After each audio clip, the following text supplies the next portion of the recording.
আসসালামু আলাইকুম রহমতুল্লাহি ওবরকাতুহ। সম্মানিত দর্শক, আপনারা কি টের পাচ্ছেন যে সরকারের কাজকর্মে কোনো ধারাবাহিকতা নেই?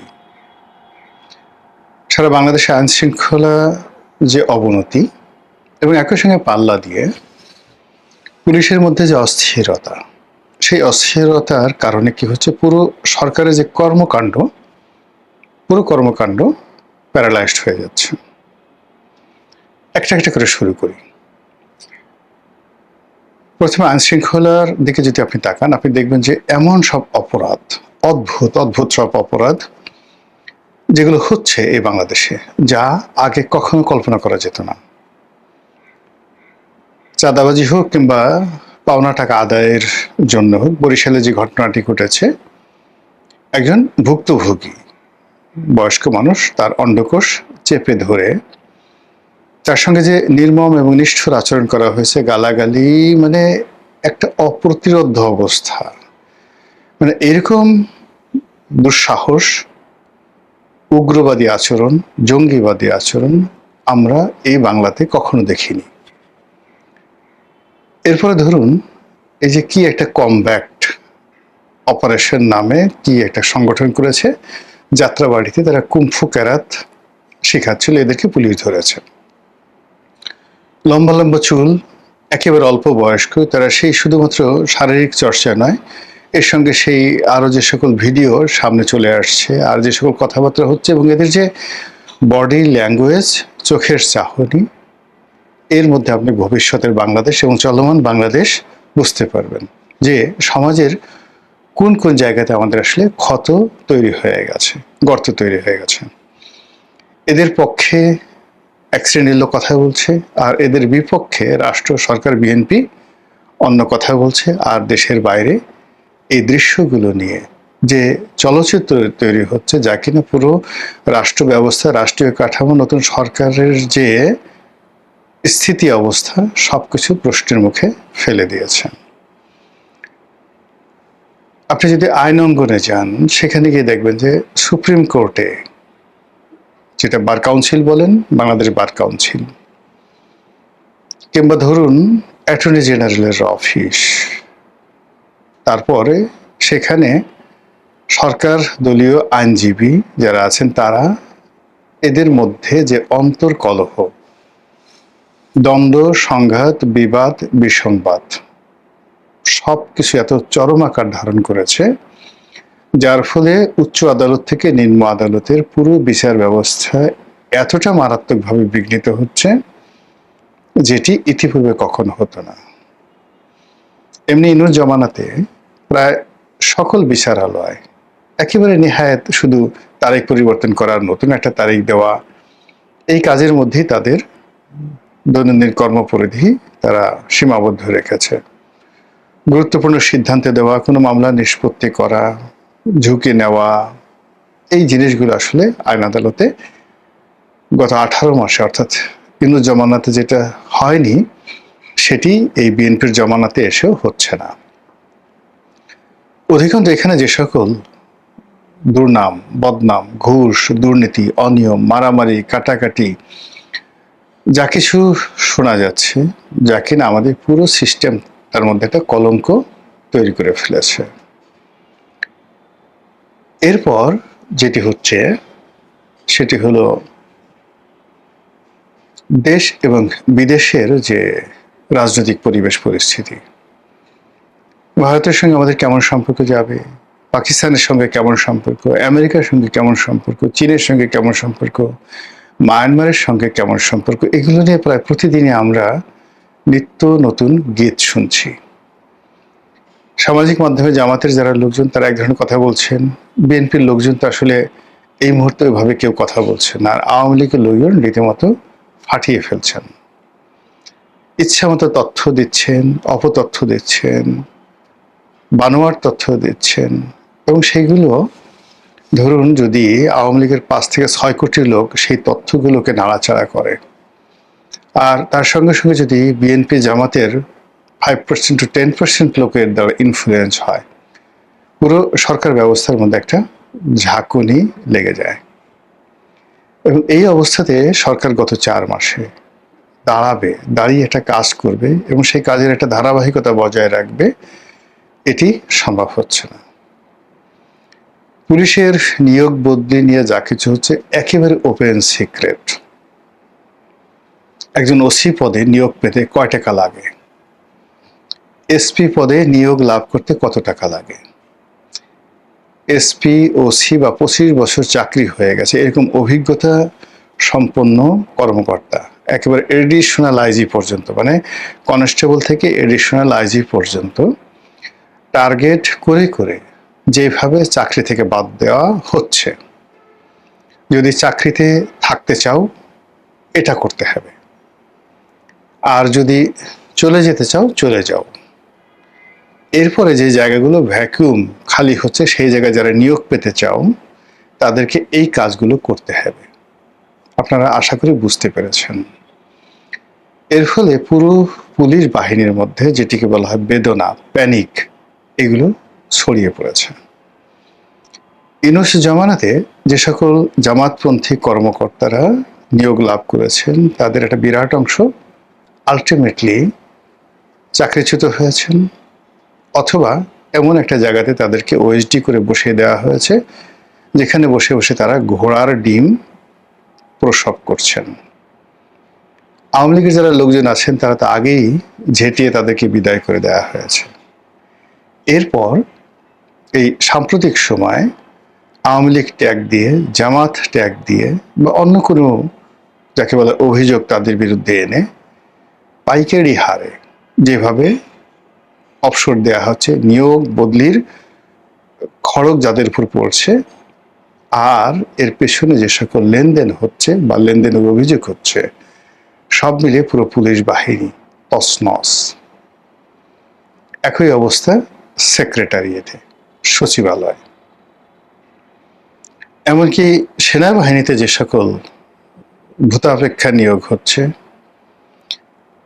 যাদেরকে অবসরে চলে গেছেন এরকম অনেক কর্মকর্তাদেরকে যেভাবে প্রমোশন দিয়ে তাদেরকে মানে বেতন ভাতা সকল রাষ্ট্রীয় সুযোগ সুবিধা দেওয়া হচ্ছে, আমি আসলে এই ধরনের কোনো কথাবার্তা কখনো শুনিনি। ফলে কি হলো, এখন যদি আপনি 73 থেকে এই ধারাবাহিকতা টানতে থাকেন, পুরো বাহিনীর মধ্যে যা কিছু হবে এটা যে কোথায় গিয়ে শেষ হবে এবং বর্তমান প্রধানমন্ত্রী বা তার যারা ক্যাবিনেট তারা কিভাবে এটা সামাল দিবে আমার মাথায় একেবারে ঢুকছে না। অন্যদিকে অর্থনীতির যে সূচকগুলো আছে সেই সূচকগুলো সোজা না করে, ব্যবসা বান্ধব না করে যা কিছু করা হচ্ছে তাতে করে পুরো পরিস্থিতি মানে এলোমেলো হয়ে যাচ্ছে। ব্যাংক, বিমা, মানে এখানে সরকার কি টাকা ছাপিয়ে টাকা দেবে, না এগুলিকে রক্ষা করার জন্য কি করবে, না দেউলিয়া আইন করে যারা খারাপ কাজ করেছে তাদেরকে দেউলিয়া ঘোষণা করবে, এই বিষয়গুলো এখনো সিদ্ধান্ত নিতে পারেনি। অন্যদিকে দেশের যে সকল বড় বড় ঋণ খেলাপি রয়েছে তাদেরকে যেমন ব্যবসায় ফেরত আনার চেষ্টা করা হচ্ছে এবং এমন প্রক্রিয়াতে চেষ্টা করা হচ্ছে যেখানে 30,000 40,000 কোটি টাকা দিলেও সেই টাকা থাকবে না। যেমন ধরেন সিটি গ্রুপ, বাংলাদেশের বৃহত্তম গ্রুপ, এখন তাদেরকে চালু রাখার জন্য, বাঁচানোর জন্য অনেকগুলো ব্যাংক প্রায় 30,000 কোটি টাকার একটা তহবিল ঘোষণা করেছে 36টি ব্যাংক মিলে। কিন্তু সমস্যা হলো যে তারা বড় বড় দুটো প্রজেক্ট করেছে, যেই দুটো প্রজেক্টে আনুমানিক 12,000 কোটি টাকা তাদের বিনিয়োগ। তো এই দুটো প্রজেক্ট তাদের গলার কাটা। এখন এই দুটো প্রজেক্ট রেখে, এই অবস্থায় রেখে তারা কোনো অবস্থাতেই 1 লক্ষ কোটি টাকা তাদেরকে দেওয়া হলো তারা লাভে যেতে পারবে না। আর এই দুটো প্রজেক্টের জন্য বেশি দরকার হলো গ্যাস কানেকশন।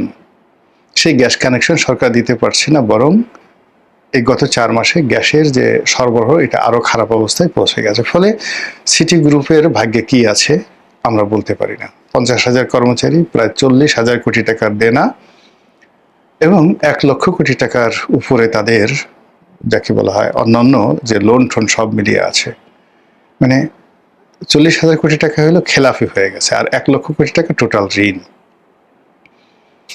এই হলো ওদের অবস্থা। একই অবস্থা মেঘনা গ্রুপের। মেঘনা গ্রুপের অবস্থাও ভালো না।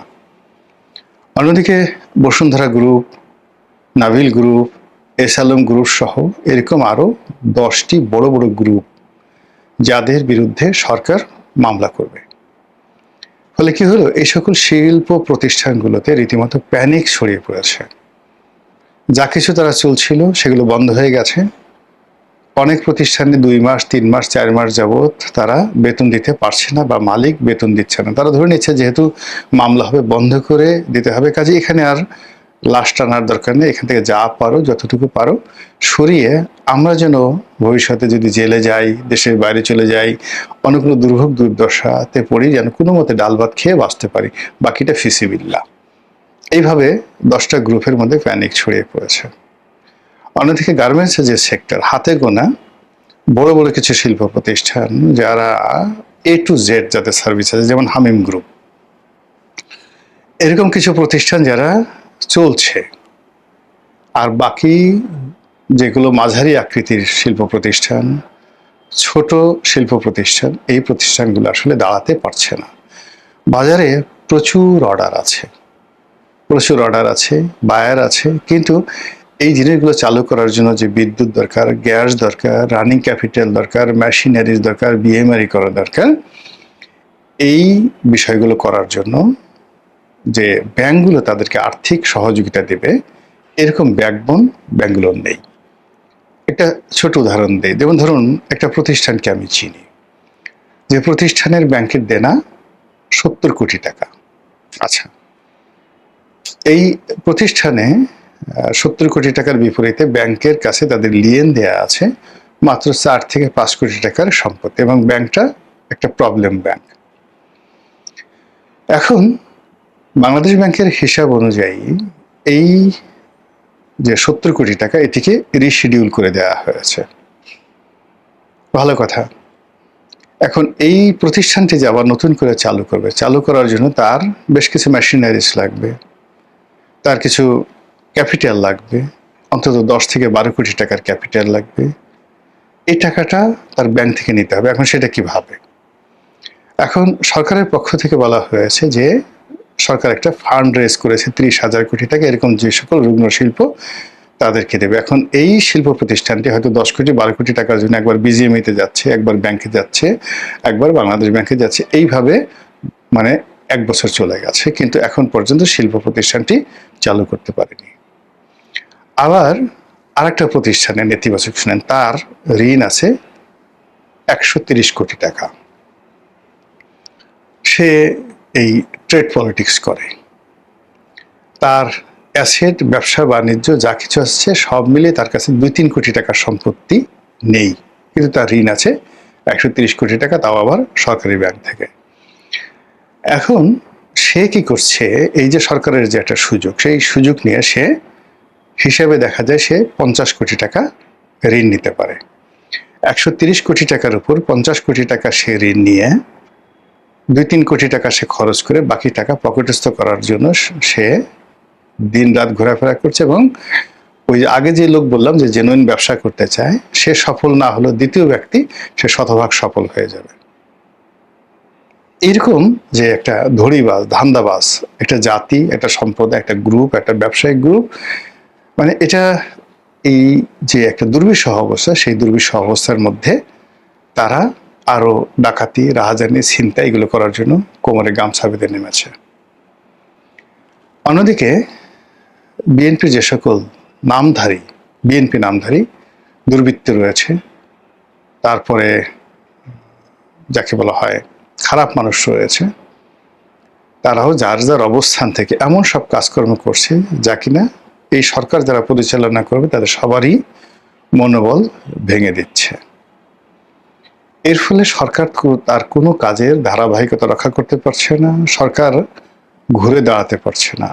শক্ত ভিত্তির উপরে সে দাঁড়িয়ে যে একটা সিদ্ধান্ত নেবে এবং সেটা বাস্তবায়ন করবে, এটা সম্ভব হচ্ছে না। আমাদের একটা কথা আছে না যে সারা অঙ্গে তোমার ব্যথা সজনী, আমি মলম লাগাবো কোথায়? তো দেশ, জাতি, সরকার, রাজনীতি প্রায় সব ক্ষেত্রে এরকম যাকে বলা হয় বড় বড় গর্ত তৈরি হয়ে রয়েছে। এখন আপনি দোষ দিতে পারেন, যেটা আওয়ামী লীগের দোষ, এটা জামাতের দোষ, এটা বিএনপির দোষ, এটা চাঁদাবাজের দোষ, এটা দুর্নীতিবাজের দোষ, কিন্তু আপনি সেটা দিয়ে মনের ঝাল মিটাতে পারেন, কিন্তু সমস্যাগুলো তার সমাধান হচ্ছে না। রাষ্ট্র সরকার তো চলছে না, আর এর সমস্ত দায় 18 কোটি মানুষের ঘাড়ের উপর পড়েছে। আপনি আমি যার যার অবস্থানে বসে টের পাচ্ছি জীবন কত কঠিন। মহান আল্লাহ আমাদের সবাইকে হেদায়েত দান করুন এবং হেফাজত করুন। আসসালামু আলাইকুম ওয়া রাহমাতুল্লাহি ওয়া বারাকাতুহু।